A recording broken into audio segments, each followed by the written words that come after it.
Assalamualaikum warahmatullahi wabarakatuh. Waalaikumsalam warahmatullahi wabarakatuh. Baik teman-teman, di malam yang berbahagia ini kita akan membahas masalah filsafat, tapi hanya sekitar dasarnya saja. Mungkin di depannya kita akan membahas filsafat secara mendalam dan lebih luas lagi. Sebelum saya masuk ke materi tentang filsafat itu sendiri, saya ingin dari teman-teman sendiri mengutarakan terkait dengan pemahaman teman-teman pada filsafat, entah itu secara hanya satu kata atau satu kalimat, terserah pada teman-teman. Saya sambil ngerokok ya. Ya nggak apa-apa. Mantap. Saya juga ntar ngerokok juga kok. Saya nggak ngerokok. Saya Muhammad ya. Saya kalau di sini itu silakan mencari kebenaran. Radikal.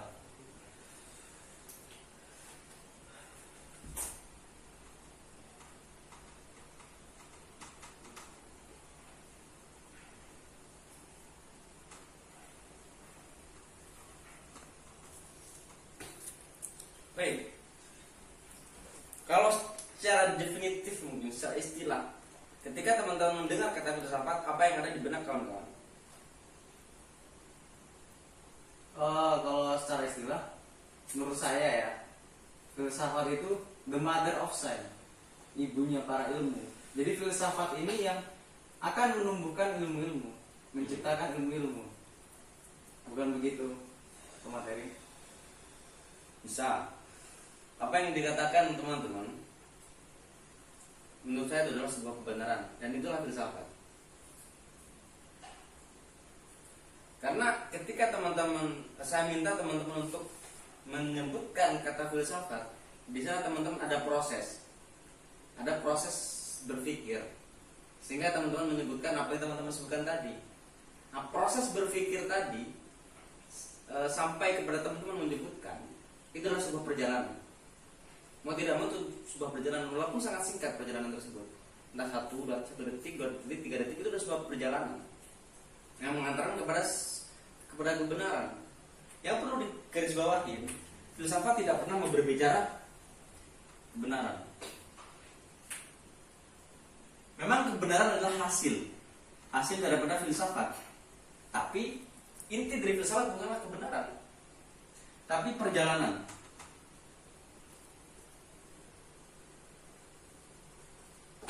Kalau inti filsafat adalah kebenaran, maka filsafat sudah selesai.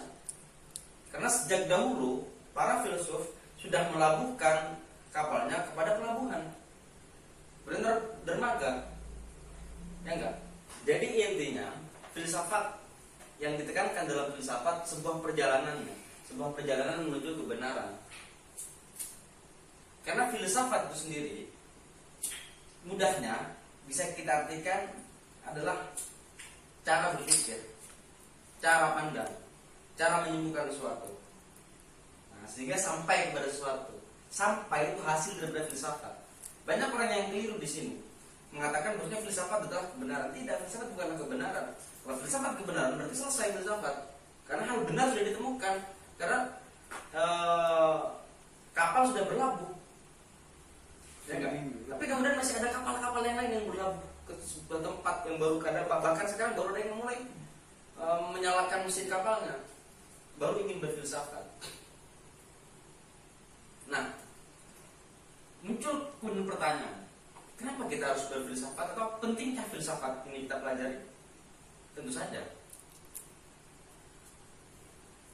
Bahkan tidak nyambung menurut saya ketika ada sebuah pertanyaan pentingkah filsafat. Haruskah berfilsafat? Itu tidak nyambung sama sekali. Bahkan ketika dikatakan tidak boleh berfilsafat, ya nggak bisa. Karena filsafat adalah berpikir, sedangkan berpikir adalah sifat alamiah manusia. Ya, tidak adanya filsafat di dunia ini, kita pasti berpikir. Nah, cuman kita harus mempelajarinya agar konstruksi berpikir kita, cara pandang kita, segala macam itu sistematis, sehingga menghasilkan sesuatu. Kalau nggak sistematis, kacau, kemana-mana, nggak tentu arah, tentu kita tidak sampai berlabuh. Baru ada badai sedikit, kita mungkin akan tenggelam. Sampai di sini mungkin ada pertanyaan. Saya seperti ini karena gambarnya itu begini. Nah, kayak seperti instruksi kan. Nah, saya mau tanya nih Mas, apakah ini kan ngomongin perjalanan ya, berarti kan ada proses nih. Nah, apakah orang yang sedang berpikir itu disebut filsuf? Nah, itu pertanyaan saya. Orang pasti berfilsafat, tapi tidak semua orang itu filsuf. Kenapa seperti itu? Karena filsuf itu apa ya? Dan filsuf itu kan sebuah gelar yang diberikan oleh orang lain kepada dirinya. Bukan seorang filsuf tidak ada yang mengatakan harusnya dirinya adalah filsuf.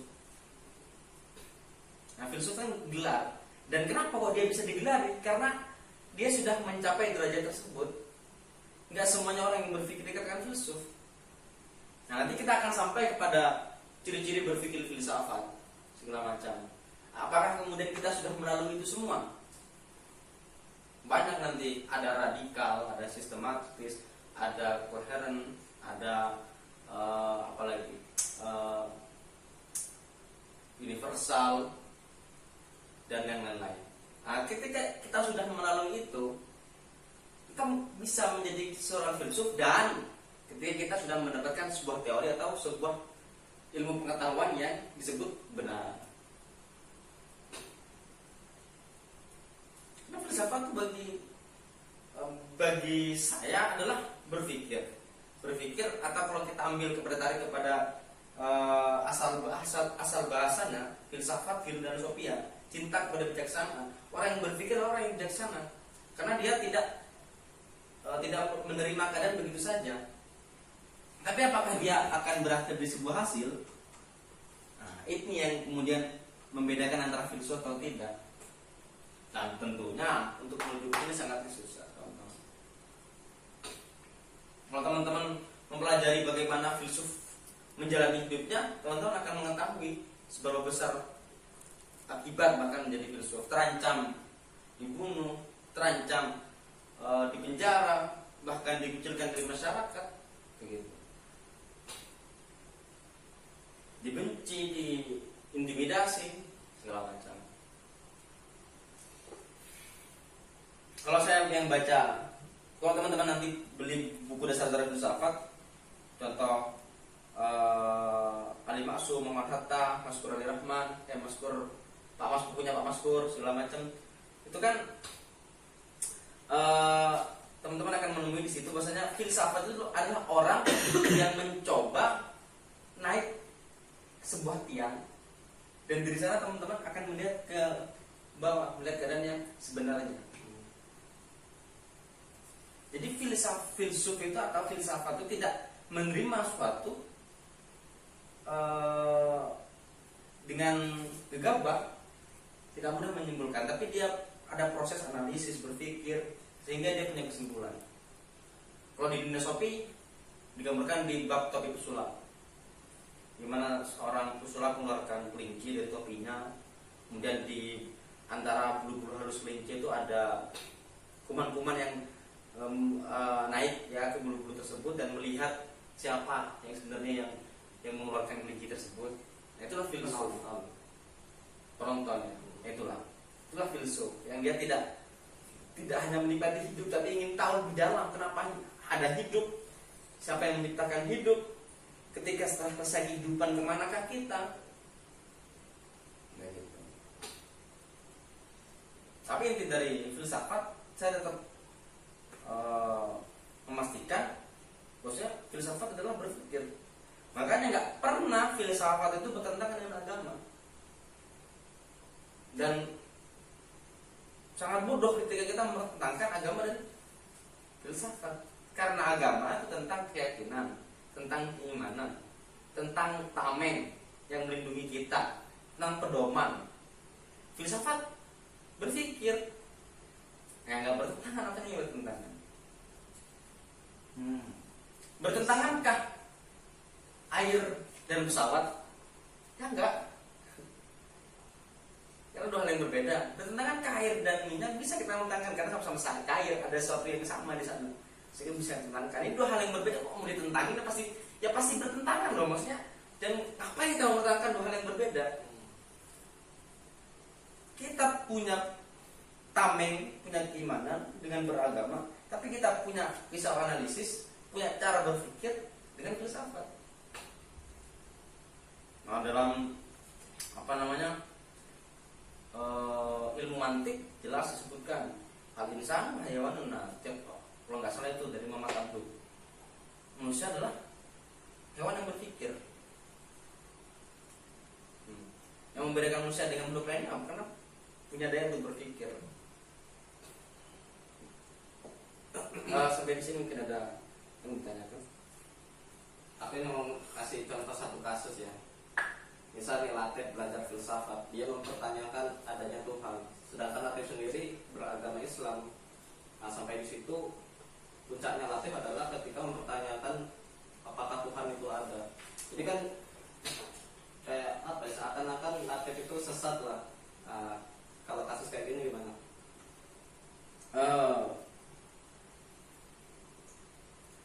Berarti ada dua hal ya, mempertanyakan Tuhan dan yang mempertanyakan adalah orang yang beragama. Ya kan? Dan kebetulan beragama Islam gitu ya. Ada perbedaan antara filsafat barat dan filsafat Islam. Filsafat Islam itu ketika berfilsafat dia berangkat dari keyakinan. Filsafat barat dari keraguan. Dan kita tidak pernah bisa menyeting pikiran kita.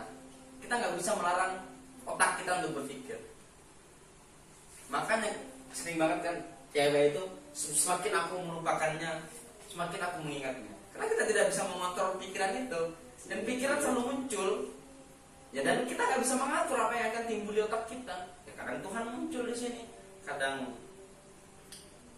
hal-hal yang tidak seharusnya kita pikirkan muncul di pikiran kita. Ya, gimana kita tidak bisa? Dan ketika kita berusaha menghindar terus, karena mengganggu. Nah, maka kalau dalam filsafat Islam berangkat dari keyakinan. Coba bagaimana kita yakin kalau kita belum mengetahui? Paksa yakin, karena itu konsekuensi dari kita yang beragama, harus yakin. Nah, ketika kita yakin baru mulai kita berjelajah, kita mencari, sehingga pencarian kita akan sampai kepada keyakinan kita. Artinya filsafat dalam Islam itu tak selalu menemukan hal yang baru, tapi mengokohkan apa yang ada.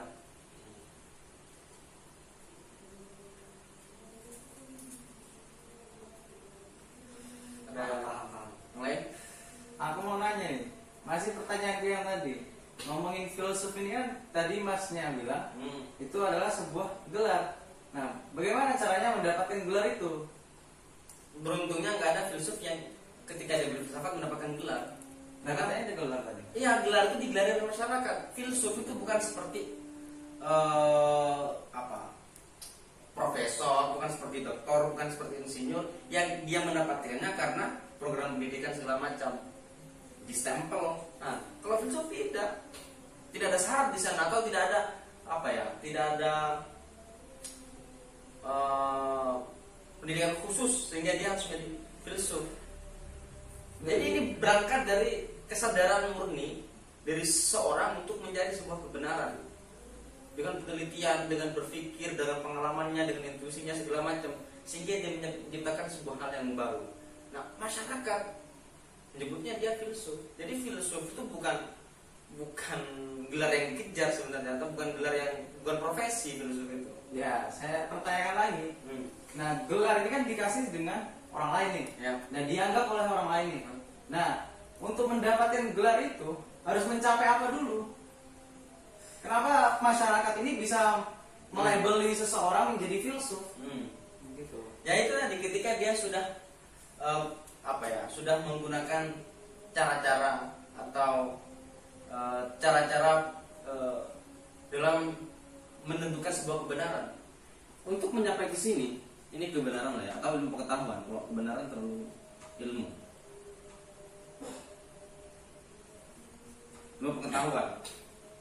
Di sini ada banyak yang dilewati seorang filsuf sehingga sampai di sini. Maka syarat yang pertama adalah ini. Filsuf nggak boleh ceroboh. Salah satu cara berpikir filsafat adalah radikal. Filsuf nggak boleh terlalu fokus pada satu hal, karena salah satu ciri berpikir filsafat adalah universal. Dan filsuf nggak boleh sembarangan ngambil copot sini copot sana, karena dalam cara berpikir filsafat harus sistematis, harus koheren. Nah, sehingga ketika melewati ini semua, sudah menggunakan cara ini semua, akan muncul ini di sini. Tanpa munculnya ilmu pengetahuan atau hal yang baru, maka dia tidak bisa dikatakan filsuf. Makanya aku bilang orang pasti berfilsafat, semua orang, karena dia berpikir. Tapi semua orang bukan filsuf.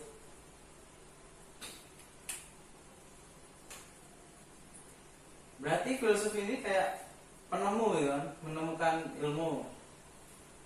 Nah, pertanyaan muncul lagi nih pertanyaan.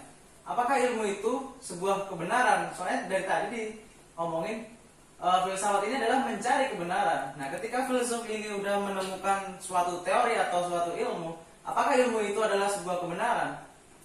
Sedangkan kita sendiri nggak tahu apakah teori saya ini benar-benar benar gitu. Bagi filsuf, hasil dari apa yang dia sampaikan pasti kebenaran. Makanya aku bilang filsafat adalah sebuah perjalanan. Sebuah perjalanan yang banyak kapal di sana. Ya, aku sedikit meminjam istilahnya Hegel ya, atau teorinya Hegel tentang dialektikanya, ya kan? Tension, desa. Itu bisa kita gambarkan filsafat dari sana. Ketika timbul sebuah kebenaran yang kemudian dikeluarkan oleh seorang filsuf, maka akan ada kebenaran baru untuk membantah kebenaran sebelumnya.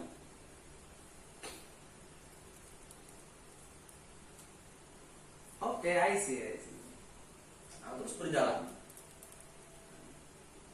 Makanya aku bilang kalau misalnya filsafat itu adalah kebenaran, berarti berhenti dalam filsafat, karena sudah banyak kebenaran yang disampaikan filsuf sebelumnya. Nah, tapi kenapa masih ada yang baru memulai segala macam, ada yang keluar baru ini membantah ini, karena filsafat adalah sebuah perjalanan menuju sebuah kebenaran.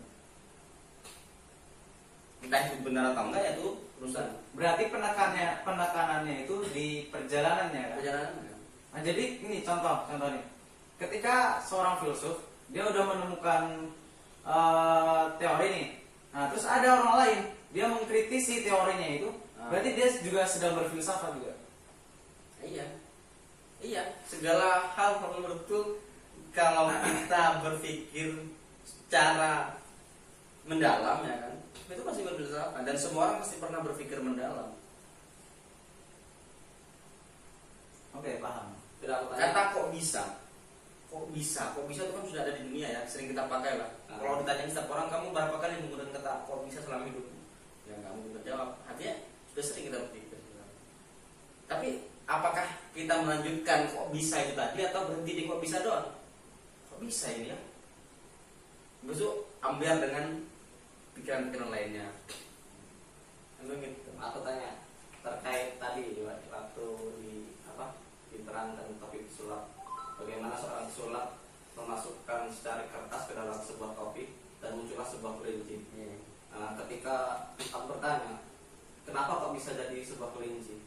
Sekarang pasti pasti ada triknya. Bukankah itu suatu kebenaran? Apakah itu masih bisa dikatakan aku itu berfilsafat? Karena aku menemukan kebenaran situ itu pasti ada triknya. Itu filsafat karena kamu sudah berpikir. Kayak gitu. Tapi kan pasti ada yang membantah. Mungkin kamu ada triknya, kemudian muncul yang triknya apa? Oh, triknya begini. Ada filsuf lainnya, kemudian iya memang karena di situ ada trik, tapi bukan trik yang itu, tapi trik yang ini. Yang satu bukan karena trik, tapi itu real, misalnya, karena magic misalnya. Oh, satu bilang enggak, itu karena pakai hipnotis misalnya, masuk ke alam sadar manusia yang lain.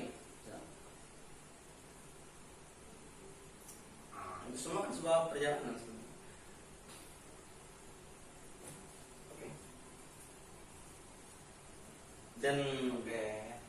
Dan ketika kita berpikir tuh seringkali walaupun filsafat itu seharusnya netral dari semua keadaan, filsafat harus netral sebenarnya. Seringkali pasti filsuf itu ketika berfilsafat dipengaruhi oleh keadaan, dan teorinya pasti nyambung dengan keadaan waktu itu. Apalagi filsafat Islam, misal filsafat modern, filsafat apa segala macam, apa yang teorinya yang keluar pasti berkaitan dengan keadaannya, dan zaman selalu berjalan, sehingga teori-teori akan selalu tumbuh. Makanya menurut Hegel, barang siapa yang tidak belajar sejarah maka dia akan mengulang. Sejatinya hal tersebut sudah terbahas di masa lalu sebenarnya. Ngapain lagi kita permasalahkan, tinggal baca sejarah aja kan gitu.